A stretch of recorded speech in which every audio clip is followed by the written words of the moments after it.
Hello students, good morning to all of you.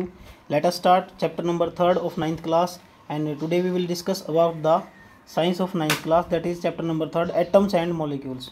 सभी बच्चे जानते हो एटम्स क्या होते हैं. Atoms are the smallest particle which can not exist independently. Atom हमारे पास क्या हैं, स्मॉलेस्ट पार्टिकल हैं जो कि अकेले नहीं रह सकते. मॉलिक्यूल्स क्या हैं, वो भी स्मॉलेस्ट पार्टिकल होते हैं बच्चों, लेकिन वो क्या है, इंडिपेंडेंटली एग्जिस्ट कर सकते हैं. ठीक है, तो चलो देखो यहाँ पे दिया गया एटम के बारे में. Atom is the smallest particle of an element. किसी तत्व का वह छोटे से छोटा कण that take part in chemical reaction, जो किसी भी रासायनिक अभिक्रिया में भाग ले सकता है. इट मे और मे नॉट एग्जिस्ट इंडिपेंडेंटली, अकेला रह भी सकता है और नहीं भी रह सकता. क्लियर है. चलिए नेक्स्ट पॉइंट मैं बताता हूँ. मॉलिक्यूल होता है बच्चों अणु. It is the smallest particle of a substance. किसी पदार्थ का वह छोटे से छोटा क्या कण, किसी एलिमेंट का भी हो सकता है, कंपाउंड का भी हो सकता है. विच कैन एग्जिस्ट इंडिपेंडेंटली, जो अकेला रह सकता है और सारी प्रॉपर्टीज सब्सटेंस की शो करता है. That is called A molecule. Chemical formula क्या होता है बच्चों, एक ऐसा फार्मूला जिसके अंदर किसी भी कंपाउंड के अंदर जो एलिमेंट है हमारे सारे शो होते हैं. ठीक है, केमिकल फार्मूला क्या होता है बच्चों, it shows element present in compound, यानी किसी भी कंपाउंड में कितने एलिमेंट हमारे प्रेजेंट हैं वो सारे इसके अंदर रिप्रेजेंट होते हैं. ठीक है, और जितने भी इसमें एटम होते हैं वो सारे के सारे भी इसमें रिप्रेजेंट होते हैं. उसके बाद हम डिस्कस करते हैं आयन. आयन क्या होता है भाई, आयन का मतलब क्या होता है, what do you mean by ion. Ion it is an atom और group of atom carrying some charge.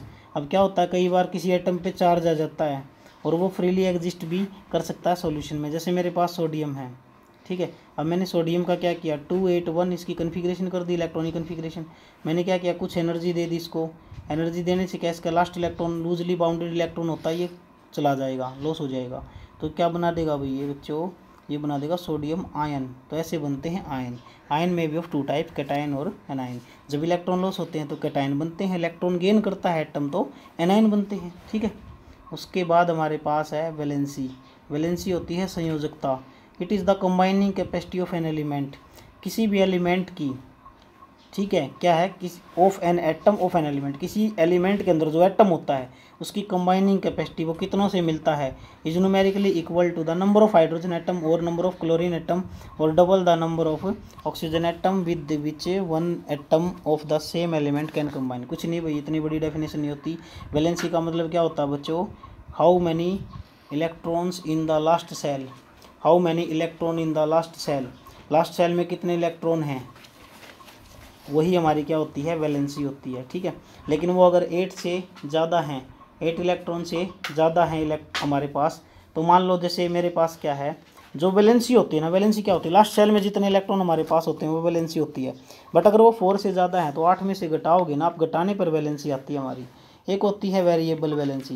Variable valency का मतलब क्या होता है बच्चों, जब कोई एलिमेंट हमारा एक से ज़्यादा वैलेंसी शो करता है. आपके माइंड में होगा एक से ज़्यादा वैलेंसी कैसे शो कर सकता है, कर सकता है भाई. ठीक है, बहुत सारे एलिमेंट हमारे ऐसे हैं जो +1 +2 +3, या फिर हमारे पास जैसे +5 +6.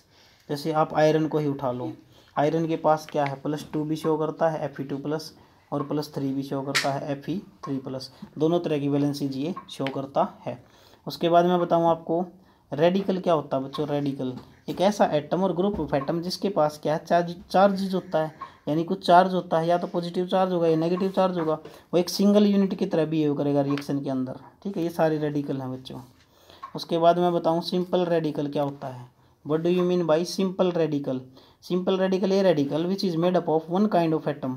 बस एक ही काइंड के एटम से मिलकर बना हुआ होगा, जैसे Na+Cl-. ठीक है, तो उसको हम क्या बोल लेंगे, सिंपल रेडिकल. कंपाउंड रेडिकल क्या होता है बच्चों, जो क्या है, made up of more than one kind of atom, जो एक से ज़्यादा एटम से मिलकर बना हुआ, जैसे NH4+, ammonium ion, sulphate ion, carbonate ion, ये सारे हमारे क्या हैं, कंपाउंड रेडिकल हैं. मोनोएटॉमिक मॉलिक्यूल क्या होता है, ऐसे मॉलिक्यूल जिनमें एक एटम ही होता है, दैट आर कॉल्ड मोनोएटॉमिक. जैसे हीलियम है, इसका डुप्लेट पूरा है, आर्गन है, इसका ऑक्टेट पूरा, नियॉन इसका ऑक्टेट पूरा, इसको किसी के साथ कंबाइन होने की ज़रूरत नहीं पड़ती due to complete their octet. Polyatomic ion क्या होता है बच्चों, ऐसा आयन जिसपे एक से ज़्यादा, यानी it is an ion having more than one atom, जिसकी एक से ज़्यादा एटम होंगे तो पॉलीएटॉमिक आयन हो जाता है वो. ठीक है, जैसे हमारे पास कुछ भी, मान लो कोई भी एग्जाम्पल आ सकता है. उसके बाद हम लेते हैं the chemical formula of molecular compound. Chemical formula क्या करता है, it is determined by the valency of each element. प्रत्येक एलिमेंट की वैलेंसी को डिटरमाइन करता है, निकालता है. उसके बाद law of conservation of mass क्या होता है बच्चों?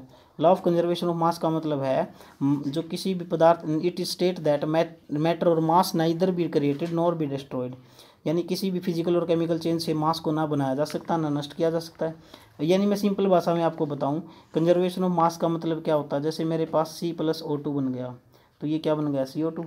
अब इसके अंदर जितने एटम हैं, रिएक्टेंट साइड ये मेरी रिएक्टेंट साइड, ये मेरी प्रोडक्ट साइड, इनका मोलिकुलर मास निकाल लो बच्चों, कितना होगा? 12 और 32 44 ग्राम, और इसका निकाल लोगे तो इसका भी 44 ग्राम है। तो यानी कंजर्वेशन ऑफ मास, रिएक्शन के दोनों तरफ मास क्या है? कंजर्व रहता है, सेम रहता है, before the reaction after the reaction, that is called a law of conservation of mass. Clear? Law of definite proportion क्या होता है बच्चों? It state that pure chemical compound is always found to be made of same element combined together in the same fix ratio. इसको explain करेंगे chapter में जब हम जाएंगे, क्योंकि एग्जाम्पलों से समझ में आएगा आपको। डेफिनेट प्रोपोर्शन का मैं बता दूं, कांस्टेंट प्रोपोर्शन भी इसको बोलते हैं। इसके अंदर क्या है? सिंपल प्रोपोर्शन रहता है बच्चों, ठीक है। कोई भी कंपाउंड आप लेकर चलोगे, मैं सिंपली बताऊँ आपको, जैसे मैं वाटर की बात करूँ तो वाटर के अंदर क्या है? कितना रेशियो हाइड्रोजन ऑक्सीजन का? 2:1 है ना। तो ये वाटर रिवर का होगा तो भी तो इतना ही होगा, ये वाटर हमारा किसी और चीज़ का होगा, टैप वाटर होगा, टंकी का पानी होगा तो भी तो रेशियो सेम रहेगा। सोर्स चेंज हो जाए लेकिन वो हमारा जो रेशियो है वो सिंपल रेशियो ही रहता है। एटॉमिक मास यूनिट क्या होती है बच्चों? इसको AMU से डिनोट किया जाता है। अब हमारे पास क्या? It is 1/12 of mass of the one atom of carbon 12 isotope. Carbon 12 isotope atom का 1/12 जो भाग है मास का, वो हमारा क्या होता है? AMU, atomic mass unit. Relative mass unit क्या होता है भाई? रिलेटिव मास यूनिट क्या होता है? It is the average relative mass of one atom of compare to the mass of the carbon 12 atom, जो हमारे पास 12 AMU के बराबर होता है, बस 12 से मल्टीप्लाई कर दो उसको। रिलेटिव मोलिकुलर मास क्या होता है भाई? रिलेटिव मोलिकुलर मास का मतलब होता है average relative mass of an molecule, ये मोलिक्यूल के लिए होता है, ठीक है, जो कि कार्बन 12 के लिए 12 AMU ही माना जाता है। एवोगैड्रो नंबर हमारा क्या होता है? एक एवोगैड्रो साइंटिस्ट थे जिन्होंने क्या है, एक नंबर दिया था कि कोई भी एटम है, कोई भी मोलिक्यूल, उसके पास क्या है, उसके अंदर इतने पार्टिकल्स होते हैं भाई, 6.022 इंटू 10⁻23। ये हमारा क्या होता है? एवोगैड्रो नंबर, ठीक है। मोल क्या होता है बच्चों? Mole amount of substance contain the same number of particle, किसी भी अमाउंट ऑफ सब्सटेंस में कितने नंबर ऑफ पार्टिकल्स हैं वो हमारे पास मोल वैल्यू मानी जाती है। जैसे मैं कहूँ 1 ग्राम, तो आपके माइंड में आएगा यस 1 ग्राम कितना होता है? 1 किलोग्राम आपके माइंड में आएगा, तो 1 मोल का मतलब भी यही होता है, एक स्पेसिफिक इकाई है ये हमारे पास, और 1 मोल में कितने पार्टिकल होते हैं? एवोगैड्रो नंबर के बराबर। मोलर मास क्या होता है बच्चों? किसी सब्सटेंस का जो हमारे पास है 1 मोल ऑफ दैट सब्सटेंस का मास कितना आएगा। जैसे मैं कहूँ 1 मोल मीथेन का मास कितना है? 1 मोल मीथेन, तो आप निकाल लो 12 और 4 16 ग्राम, ठीक है, यह आ जाएगा मेरा।